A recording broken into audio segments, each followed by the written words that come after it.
Press the bell icon on the YouTube app and never miss another update from Adda247. Bell icon दबाइए, Adda247 की सारी notifications पाइए. Adda247, government job in your pocket.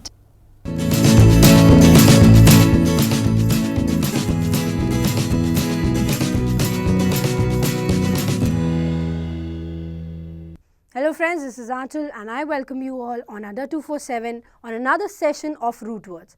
So as you know, root words are something that is very important in your day-to-day life and of course in your examination as well. Why do I say this? Because whenever you read a text in your examination or whenever you read a paragraph in your examination, leave paragraph, whenever you read a sentence in your examination, there might be a condition that you don't have meaning of a word or a whole sentence, and in that condition if you don't know the meaning of that particular word or the sentence, you won't be able to judge what does it want to say and how is it associated to the other sentences of the paragraph, right? So when we have this condition in the examination, what will help us out? That is the thing, root words. Why? Because when I say you are learning only a word from an article, if you read an article, you only learn a word from the article. But when you learn a root word, what happens? Suppose you have the whole new word in front of you, right? The whole new word, you have not seen this word, you have not read this word ever. But you know there is a word given or there's a combination of 2 to 3 letters given over there. You know the meaning of these letters. For example, the word is fill. We'll talk about this today, okay? For example, the word is fill. Now, you know the meaning of fill, or the word is anthrop. You know the meaning of anthrop, right? So, when I say fill, this means love. When I say anthrop, this is related to what? Human. So, although you didn't know the word, but you knew the meaning of the root words. Now, with this, you can easily connect the words and find out the meaning of that word. Now, this way it will be easier for you to learn new words and it will be easier for you to understand what that sentence or what that word wants to say in the sentence, right? So, this is the way that you learn your vocabulary and develop your vocabulary skills. So, this was related to examination. But sometimes you meet a savant or a learned man, right? When he talks to you, he uses a word you don't understand. Right? He uses a word which you don't understand. In that condition, maybe you don't understand the meaning of the sentence or the meaning of the conversation, right? But then if you know the root word in that word, you will be able to make out the meaning of that word. And that would be successfully transformed to the meaningful sentence and the meaningful conversation. So this is something that helps you in your examination as well as in your daily conversations as well, right? So it is very important and we need to learn it with the hope that you must have seen the previous videos, and with those previous videos I have already asked you and have always asked you what to do to take out the root words, from those sessions, and try finding out at least 5 words from yourself. Right? Try finding out 5 words from yourself and then you will be able to understand and develop your vocabulary at the same time with learning new words, right? So, let's begin with this and start our first word, that is fill only, that we have talked about here. So, fill is actually a word that defines love or being friendly. It defines love or being friendly with somebody. For example, we have the word philanthropist. Now see, philanthropist, when we talk about this particular word, you know this, that philanthropist is a word that is related to humankind, because we have already discussed the word anthrop and we have discussed this word in the previous sessions as well. So you must be knowing the meaning of this word. You know the meaning of this word, you know the meaning of IST. So you will be easily making out the meaning of this word. Then you have the word philology. Then you have philosophy, then you have bibliophile or bibliophile rather, then you have philip, then you have philodendron. Now see, with these words you will be able to find out a lot of new root words today. Why? Because see, when I say phil, you know the meaning of it. It means love. When you say anthrop, this defines mankind, this defines being human, right? Then we have IST. IST is a word that is associated when we refer to a person or a man who does something. So another thing, philanthropist is actually a person who loves mankind, human. The person who loves mankind or human, and not only he loves, but also he donates some amount to it, or he does something good to that public or to the humankind who are in need. For example, the victims of a natural calamity, the victims of a rape, the victims of some or the other unnatural thing that happens to their life. If the person helps them out in terms of money and supports them in matter or in money kind, then it means philanthropist. That person will be called a philanthropist. Next is philology. Now, as you know, whenever we have the word logy written somewhere, this will either define the science, this will either define the study or the list of something, or you can also call words, right? So when I say logy defines word, study, science, this is all in all related to words only, right? So this is what we mean by this. Phil means love and logy means words. So philology is something that means the love of words.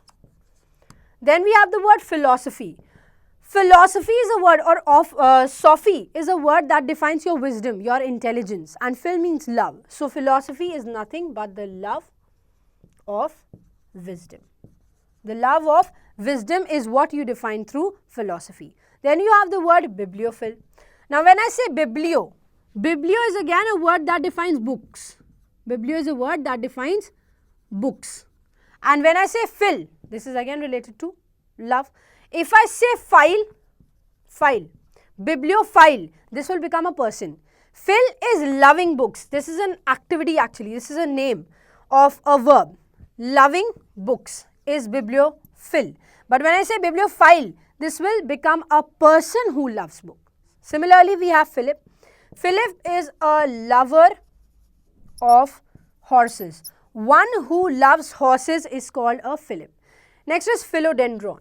Now, phil means love, but when we say dendron, dendron defines trees. Similarly, philodendron is nothing but loving trees. Loving trees. So whenever you have this word dendron written somewhere or dendron written somewhere, this will only and only related to trees. Other than that, phil defines only loving, being friendly with someone. So this is what we mean by this. With this, we move on to the next root word as we have learned a lot of words out of it. For example, you can see anthro, ist, logy, biblio and dendron. Moving further, we have the second word, and that is phone. Phone is a word that defines sound. The way we use alphabet. Similarly, there is something called phonetics. When we talk about phonetics, it's actually the human sound, the way you pronounce a word, the way a word is used in English language. That is what we mean by phonetics. Actually, we read only 26 letters of alphabet, but phonetics is a word that defines the larger part of English alphabets or rather English letters. Those are 44 in numbers, and actually phone is a word that is related to sound, and the whole English language or the English literature is based on nothing but the pronunciation of words, right? So whenever we have phone written somewhere, this will only and only define the sound of something. For example, we have the word cacophony, then we have microphone, then we have phonetic, then we have symphony, then we have euphonious. Now, some of the words must be known to you. Why? Because there are words that you have already learned. For example, the first word is cacophony. When I say caco, this defines being negative, right? This defines being negative, and phone means sound. So cacophony will be nothing but some sound, some noise that disturbs you. A noise that is loud and unpleasant noise, sound, voice. something that you do not agree with or something that you don't like, the noise or the sound that you don't like is what we mean by cacophony. Next is microphone. Microphone is nothing but the full form of mic, the mic that we use. So what is it? Microphone is a device that records sound. A device that records sound. For example, this is a mic, right? This is a mic and this mic records sound. So any device, you have a microphone in your phones as well, in your cell phones, right? So a device that records a sound is what we mean by microphone. Next is phonetic. Again, I told you phonetic is a word that is related to the pronunciation of words, right? How a word is pronounced, how a sentence is said, that is what we mean by phonetic. So phonetic is something relating to the human speech sounds. For example, if you have a word, how do you pronounce it? How the American English defines it or how the British English defines it, that is what we mean by phonetic, the human speech sounds. For example, you have the word often. We call it often, we call it often. Both are correct. We call it schedule, we call it schedule. Both are correct. We call it education, we call it education. Both are correct. It's just that the Britishers pronounce it the other way and the Americans pronounce it the other way. In American English, what happens is, whatever is written, they pronounce it in the similar manner. For example, you have this word education written. We pronounce it education. We pronounce this as J, this D as J, right? That is what we mean by British English. But when you pronounce it in American English, this will be pronounced as it is written, because American English follows the pronunciation according to its word, according to the usage of letters. So therefore, it defines education. Similarly happens with schedule and similar thing happens with often. So both of them are correct. Nobody can say it's not education and education. Both are correct. You can call it education, you can call it education. It's just how you pronounce it, the human speech sound, what we refer to when we pronounce a word, that is phonetic. Next is symphony. When I say symphony, symphony is a word that defines the sound of something, right? So symphony is the large scale vocal words. The words that you utter from your mouth, something that has a larger scale than the other words, that is what we mean by symphony. Next is euphonious. As I told you, whenever we have the word you written somewhere, this only talks about the word good. We have already read this word. Why? Because euphoria, utopia, everything talks about being wellness, being well, being good, about wellness, kindness. So you is definitely defining something being good. Phone defines what? Phone defines sound, and OUS defines an adjective. So obviously this is an adjective that defines that something has a good sound. So if something having a pleasant sound, soothing to your ears, that is what we mean by euphonious, right? So I hope you have understood the meaning of phone. Along with this, you have understood the meaning of many other words that we have already referred to. Moving further, we have some more words in line, and the third word that follows is PLAUD, plod, or PLOS, plos. Now plod and plos are words that define the approval, clap, or explosion of something, explode something, right? For example, if you agree with something, then you can use the word plod or plos. If you clap something, if you praise something, then you can use the word plod or plos. Then you explode something, something bursts out, then also you can use the word plod or plos. For example, we have the word applaud or applause also. We have the word plausible. We have the word complause. We have the word explodent. Then we have the word displosion. Now see, when we refer to applaud, applaud is something when you praise somebody in front of everyone. For example, if I say the Prime Minister applauded the new scheme, that means he was very overwhelmed with the new scheme. He was very much liking the new scheme. That is what we mean by applaud. Applaud is actually a word to clap the hands in favor of something. In favor of something, that means you like somebody, and to praise that you clap your hands. For example, somebody came and performed. So you like that performance, automatically you start clapping. That means you applaud that performance. You clap the hands in favor of that performance. Applause is actually what we mean by positive, being positive. Then we have plausible. Plausible is worthy of being applauded. Worthy of being applauded. When something is able to be praised, when something is done so perfectly that it will be praised and it is being praised by everybody, that is what we mean by plausible, worthy of being applauded. Something is so perfectly done that you will automatically applaud it, you will automatically praise it. That is what we mean by plausible. Next is complause. As I told you, when we write com, call or con, all of this defines togetherness, right? All of this defines togetherness, jointness. For example, when we say commune. So commune means people having same interests, people having same background, live together. That is a community. Then if I say convention, what does this mean? Convention means people having same interests gathered together for something. So con or com or commemorate, that what does this mean? Commemorate means memorizing something together, a lot of things together. That is what we mean by com. So when I say com, call or con, all the three words define togetherness. Similarly, we have the word com here. Plause defines what? Plause defines approval, clap, explosion. So here we will refer to the clapping of something.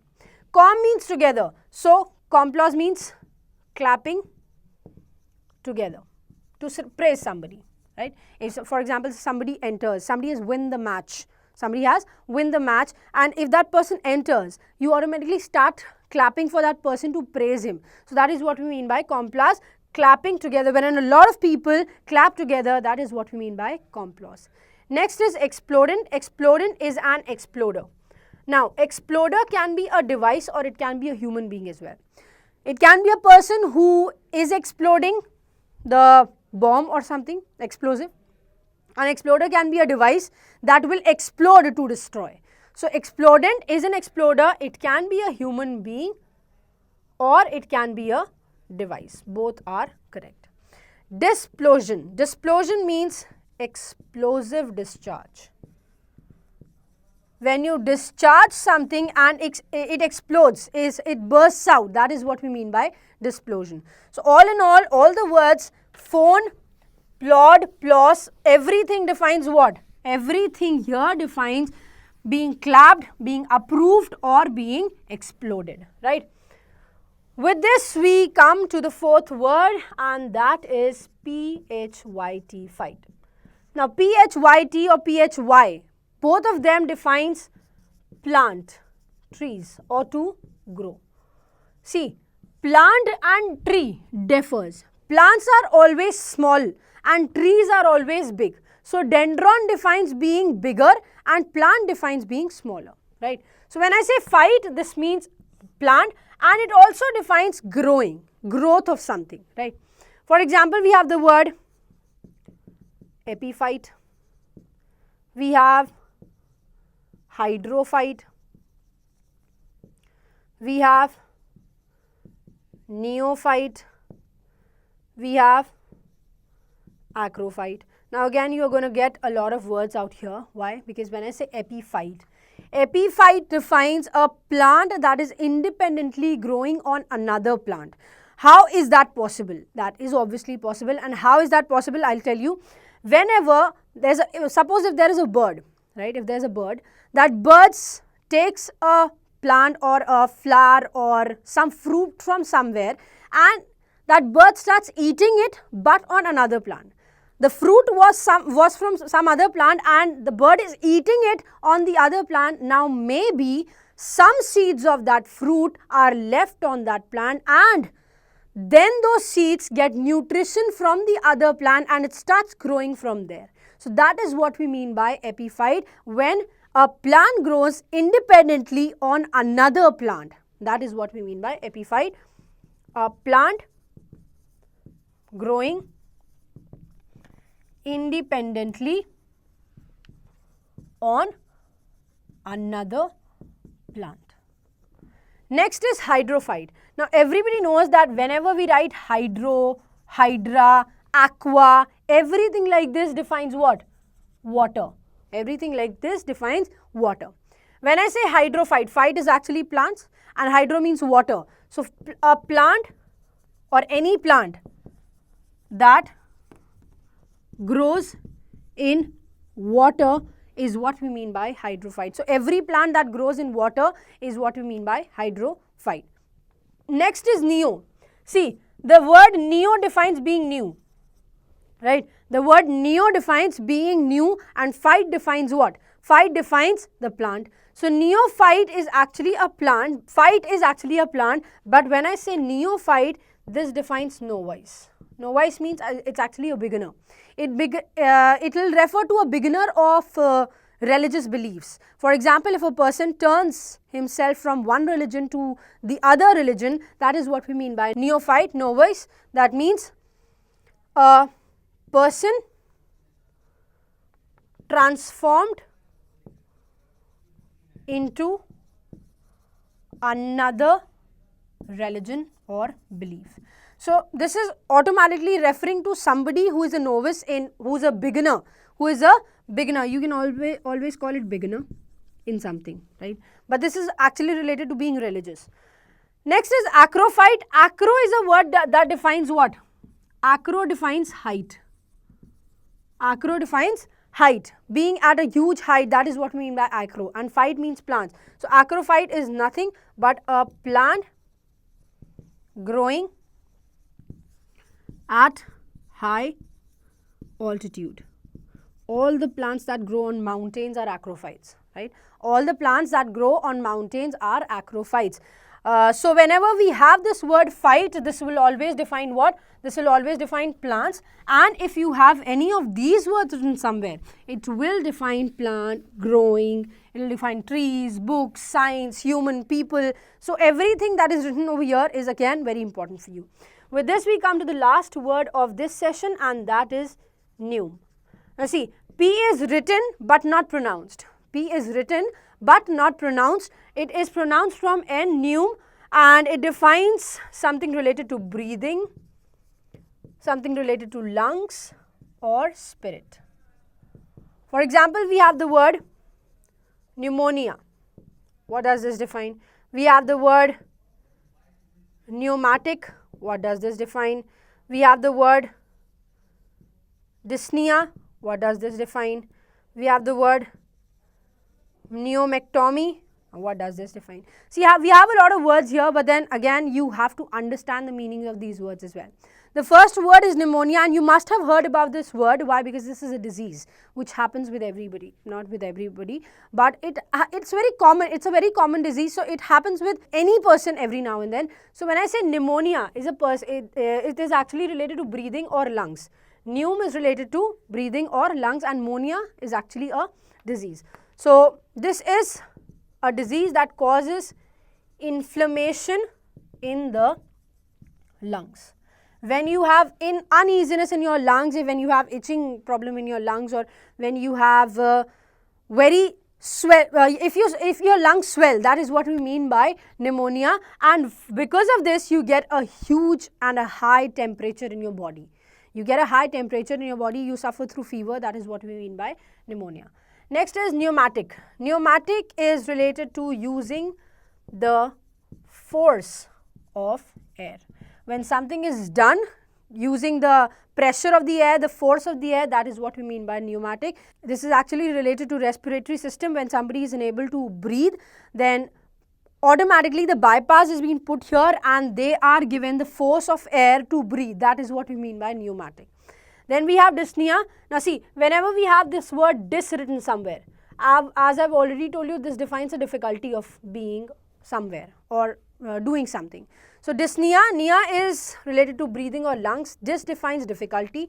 So difficulty in breathing is what we define by dyspnea. Next is pneumatic and mectomy. Pneumectomy means the removal of a part of lungs. When the part of lungs is being removed, that is what we mean by Pneumectomy, right? So neo is a word that defines breathing, lungs or spirit, and it is something that defines your breath or the disease that is associated to lungs or the breathing problem. Along with this, you have learned a lot of new words. That is neo, that defines new, hydro, water, com, con, call, that defines togetherness, ous adjective, you defines good, being good, anthrop defines human, ist person, logy science study list of words, biblio books, dendron defines trees, and acro defines height. So as we have acrophobia means fear of height. But there is a difference between acro and agoro. Agoro defines plantation, agoro defines agriculture, but acro defines height, right? So this is the end of the video. I hope you must be getting a lot of help through these root words, and I hope that you are yourself making at least 5 words out of each root word that I give you, and with this you will be improving your vocabulary to another level, and that is what I always wanted, to improve your vocabulary, to improve your skill, to improve your reading skill, along with this the development in your personality and your usage of words. So keep doing it, keep loving Adda247 because we love you always, and keep watching it. Thank you, take care of yourself. Press the bell icon on the YouTube app and never miss another update from Adda247. Bell icon दबाइए Adda247 की सारी notifications पाइए. Adda247 government job in your pocket.